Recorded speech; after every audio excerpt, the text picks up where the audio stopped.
It's autumn in the southern hemisphere, and on the Falkland Islands the winds are easing, but the temperatures are dropping. For over 150 years, life here has revolved around sheep and the farming calendar, but change is on the horizon. Oil has been discovered offshore, and while traditional life goes on, the islanders are bracing themselves for new challenges and opportunities. That's the last hymn. It's the lead up to Easter, and Reverend Richard is preparing for the most important day in the church's calendar. It'd be the worst sin I could commit if I didn't put the heating on. Sunday at 4:30 in the morning here in Stanley, Falkland Islands. The heating will come on in the vain hope that we'll reach 20 degrees ready for the 8 o'clock service. And over 30 years after the Falklands War, the islanders have commissioned a new public statue. Anyway, a big unveiling anyway. Yeah.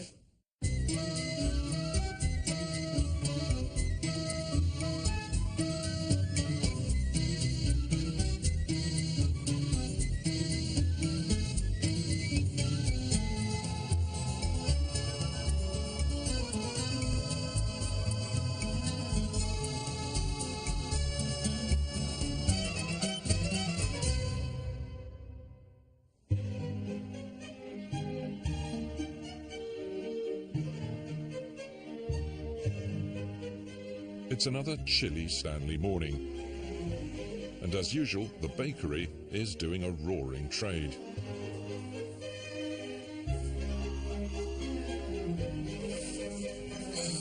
Heads. Malcolm Jackson is the head baker at the bread shop, and he's assisted by long-term employee Kathy. It's all so, isn't it? This is like all the time. But today is busier than most, because tomorrow is Good Friday. And as well as his usual pies and pastries, Malcolm has got 800 hot cross buns to bake. There we go. Perfection on the tray. I came in 16 years ago. I came down from Sheffield to help for about a month. And I bought it. I've been here ever since. It's a decent place to live. It's a lot more friendly. Life's a lot slower. Well, you wouldn't think it looking at this, would you? How many more to go? A lot.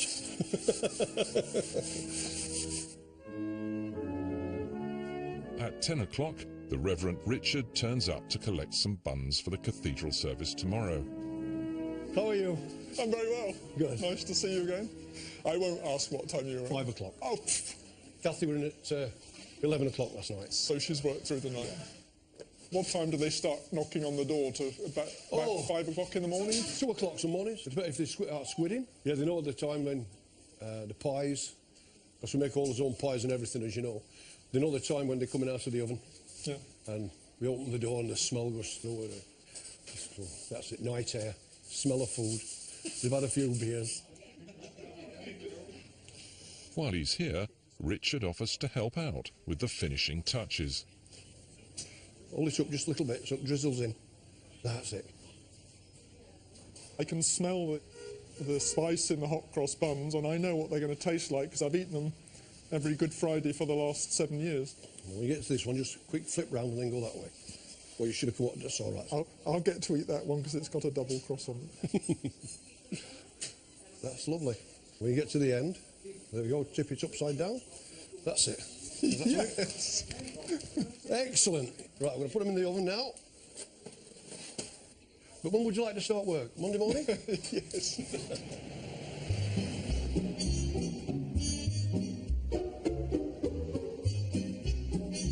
In a small back garden studio in the heart of Stanley, the Falkland Islands resident animal artist and taxidermist Steve Massam is putting the finishing touches to his latest creation. Because it's in clay, I have to keep it under wraps.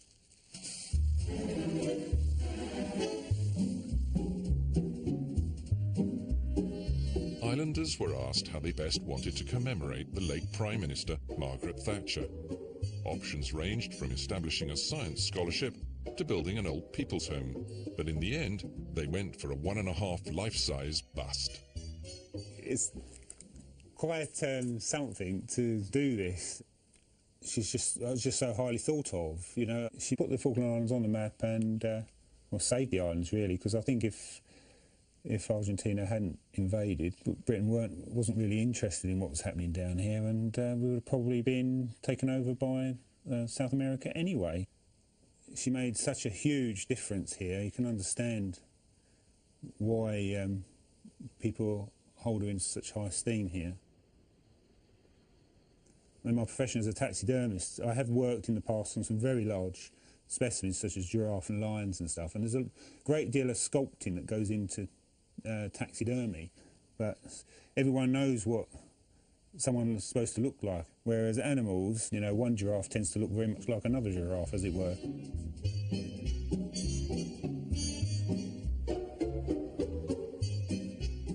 Well, there's just so many different angles. Quite like the eyes on that one, and the hairstyle, which is what I quite like.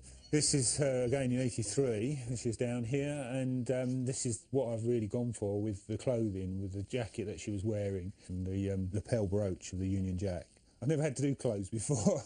You know, doing natural history, you know, it's either fur or feathers, as trying to get the right style. So it's a bit different working from an emperor penguin to, yeah, a bust of Margaret Thatcher, you know.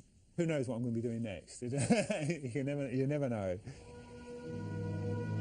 When it's finished, the bust will be cast in bronze and placed on the foreshore next to the 1982 War Memorial. But first it needs to be approved by the members of the Legislative Assembly, who are coming in to see it in a couple of days' time. Be quite a big occasion on Monday. So, 'cause up till now there's only sort of been friends that have seen it. So I've first commission, first bust, first human figure, and I've got to get it right.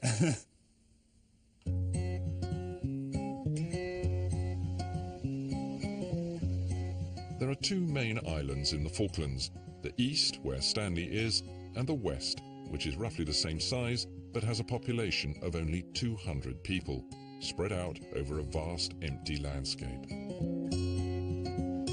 Port Howard is a typical farming settlement on West Falkland.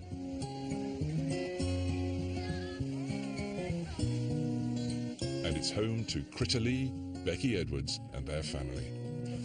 Yeah, we'll have another cup of tea actually, then I'll thank you.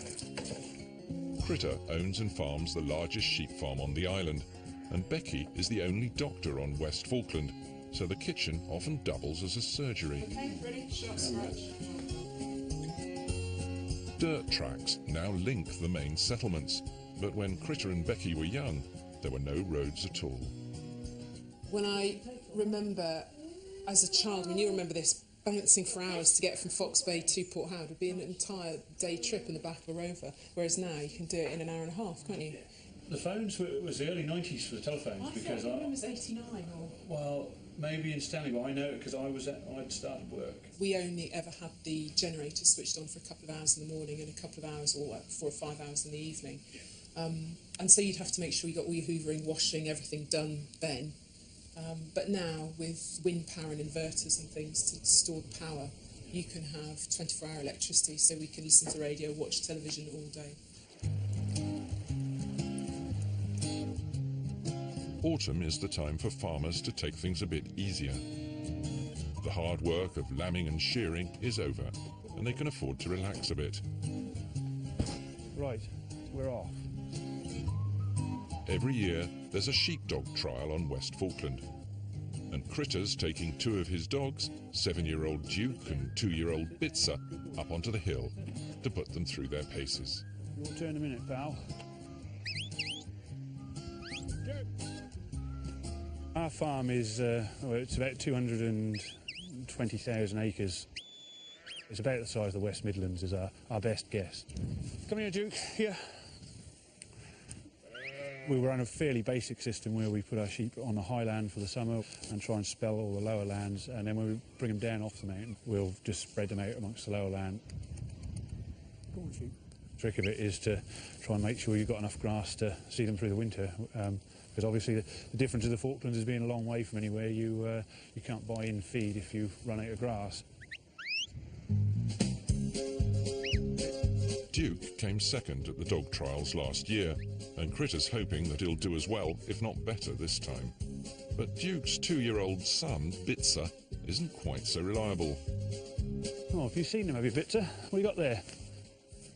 With him, the younger dog, he's actually quite bad at picking up the sheep. I don't know whether he's got bad eyesight or whether he's just not all there. So we need to practice that a little bit with him.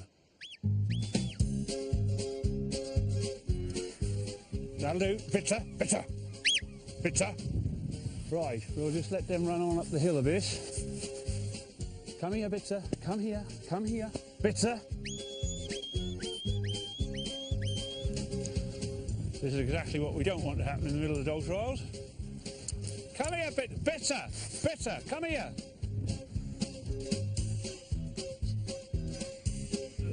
It's not ideal, you could say. This is not the sort of pre-run that we were hoping for. Come here, Bitzer. Come on. Come on. Let's try that again. I guess you do take it semi-seriously, like, you know, I'm always disappointed if they don't do well and always chuffed if they do well. I mean, it's not a sort of super serious thing, but, you know, you're there to have a go sort of thing, yeah.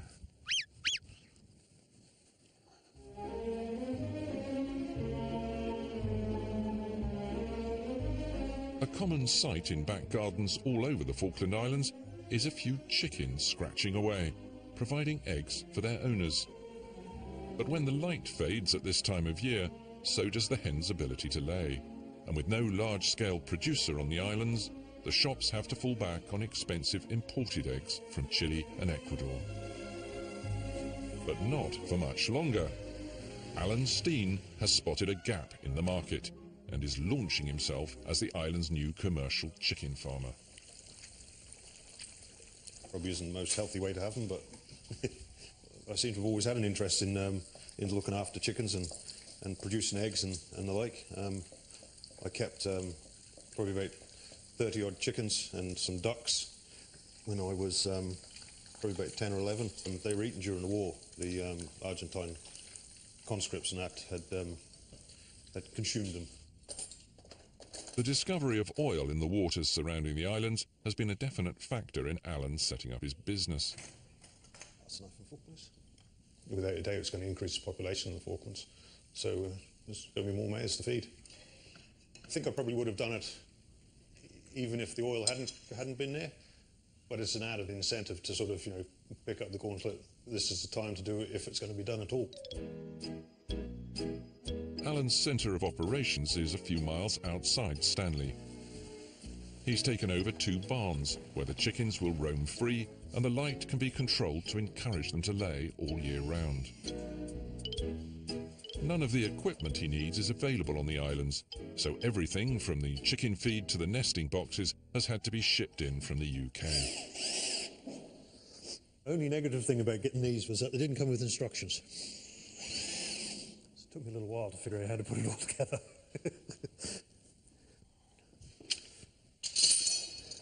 My chickens are developing in their eggs as we speak in the hatchery in UK.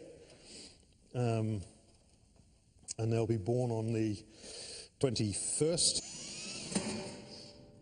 And they'll arrive here on the air bridge on the 22nd. It's basically a 36-hour window of opportunity to bring the chicks down from UK. Anything past that 36-hour period, it's going to be extremely unlikely that they'll actually make it. So that's going to be a bit of a nightmare, really. Looking ahead at the weather forecast, it doesn't look too rosy for Thursday either. Alan's praying for his chicks' safe arrival, but it's completely out of his hands. All he can do is watch the weather forecast and wait.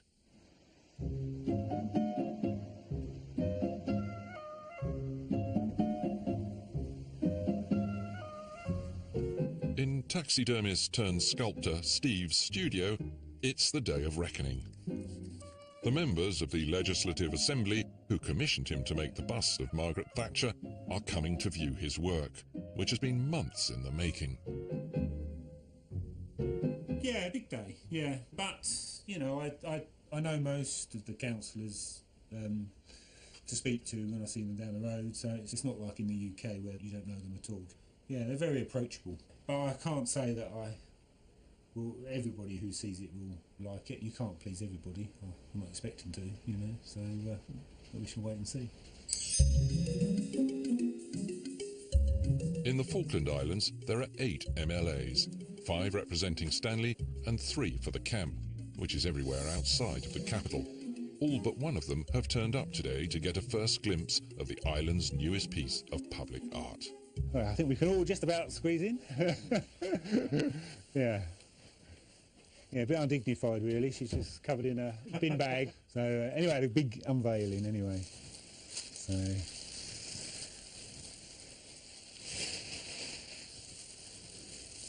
that's... Yeah. And it's cool. How did you manage to do this string of pearls? Is that carved dog? Yeah, just roll up, little individually rolled up, yeah. Yeah, there was lots of... Oh, buried them now. There's lots of attempts in here of other ones. Like you've made them too big or too small. Right. Really, it was a matter of texture on her face because she's quite a handsome woman. Yeah. You know, and she looked... Yeah, and it wasn't until I put the skin texture on that she sort of came alive, really, yeah. You've fallen in love with her. Yeah, almost. Yeah, I could see it. I've heard it said that she was quite an attractive woman, you know. No, I should also point out that she will be actually. I've planned her to be slightly higher than this, so she'll be slightly higher. So people will be looking from this sort of height, not out of reach. Because bronzes really do appreciate being touched, you know, and they improve with the, you know, just people's touch, you know. Yeah. Very impressive. Having not done something like this before, he's done a fantastic job. And I think everybody was pleased that we could get somebody within the islands that he was capable of doing such a thing, which is fantastic. It was a wise choice to let him have a go at it, and it's really worked out. Yeah, thankfully they liked her. Calls for a bit of celebration, I think, later. All under wraps again.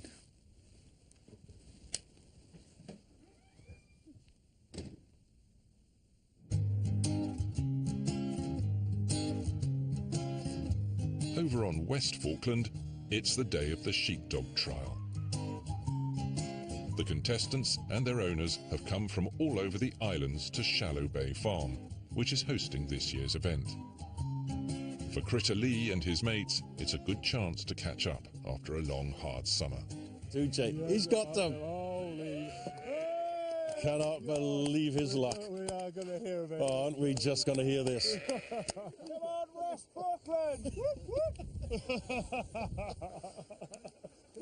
I come from a farm over on the east side. You know, I don't see Critter for several months at a time. It's good to catch up for a yarn. And this time of year, nobody's that busy now. You know, the abattoir work is pretty much finished. All the shearing's done, so people have got no excuse. They can attend. Hi, Victor. Critter has 2 dogs competing today. Did you see them? The first to go is young Bitzer, who had a few slip-ups in training. That way.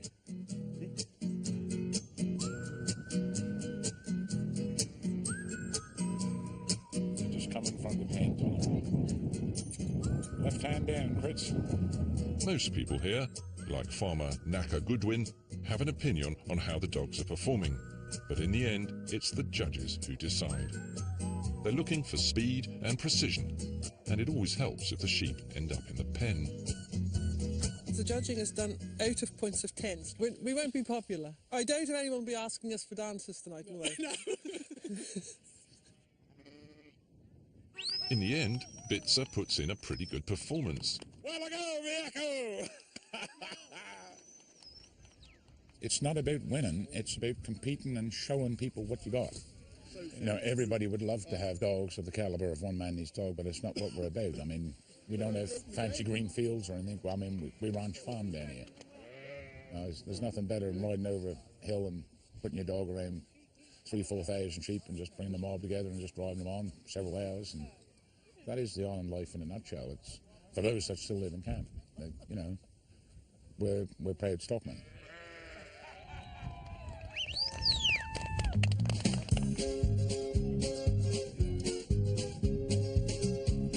Critter's main hope in the competition is his older dog Duke, who was last year's runner-up. And he puts in a cracking performance. Now we're up against it. Not everyone is having such a good day of it. Get on the jog. Get on the jog. Come on, Pecker. Paul Peck is the farmer at Shallow Bay and the event's host. They're his sheep, but they're not behaving like it. Oh, we're getting desperate now! Getting desperate! Oh! Don't worry, Paul, I don't think the judges saw it. Finally, it's time for the judges to have their say. Right, are we ready? Host of the day goes to Paul, Peck and Ken. And he's still sulking. And first place, lost 16 points, was Critter and Duke.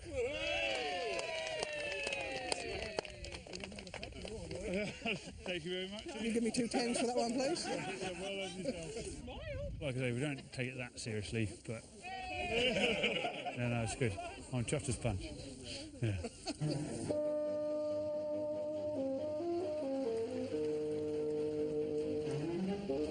It's a decidedly chilly Stanley morning.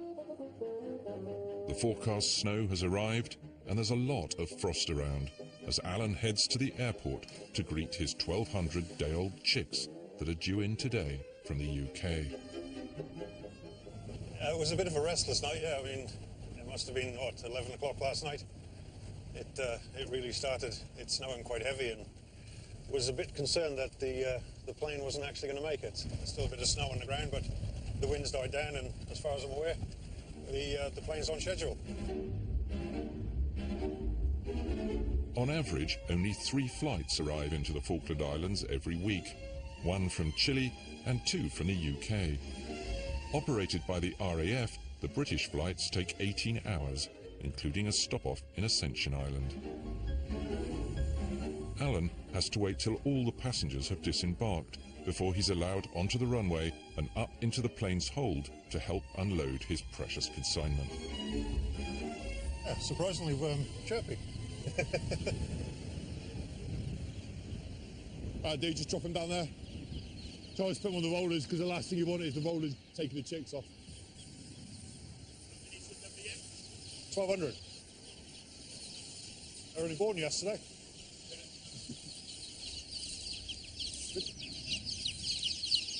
They're noisy. There are 15 boxes, each containing 80 chicks. They're packed in quite tightly to keep each other warm, as they would be in the nest straight after hatching. Hello. Oh, had a long flight.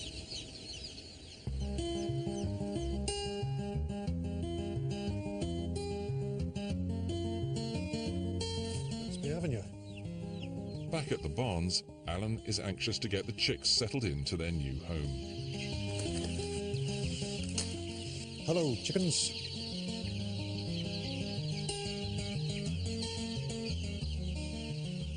The infrared brooders will keep them warm for the next few weeks until they're old enough to have the full run of the barn.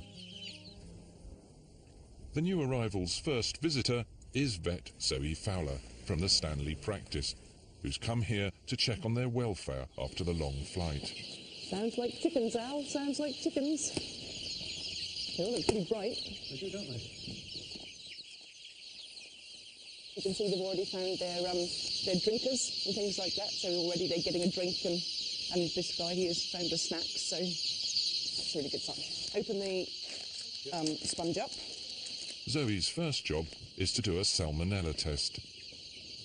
These chickies have come from a DEFRA salmonella-free certified flock, but for Alan and for the Falklands, we just need to double check. We're very lucky in that we don't have a lot bad. So we do have some animal disease, obviously, but very little, and so we want to make sure it stays that way. Bit of a relief, really, that we actually got to this stage finally after so long in the planning. Chip, chip, chip. Hello. I think we've got off to a good start anyway.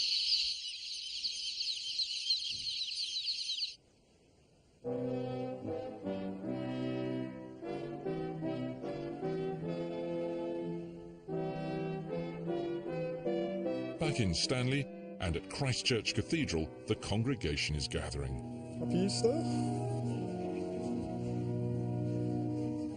This is Easter Day. This is the heart of the Christian annual celebration. It's going to be a happy day. The church looks nice and bright and well decorated, so looking forward to it. This is the day the Lord has made. We will rejoice and be glad in it. Alleluia. Christ is risen. Today is particularly special for Richard because it'll be his last Easter Sunday service in the cathedral. In August, he's retiring, and he and his wife Jen will be returning to start a new life back in the UK. Well, I'm in my last few months here now in the Falkland Islands. I've been here almost 7 years, and I don't think I've ever found a place so demanding, yet a place that's got right into my soul, really. We break this bread to share in the body of Christ. We're in the season of autumn now and things are getting colder, but just occasionally you get days that take your breath away. And the sky is piercingly blue and the harbour is still, and maybe there's a seal out there or there's a couple of oyster catchers. I think I'll miss it enormously. Happy Easter, John.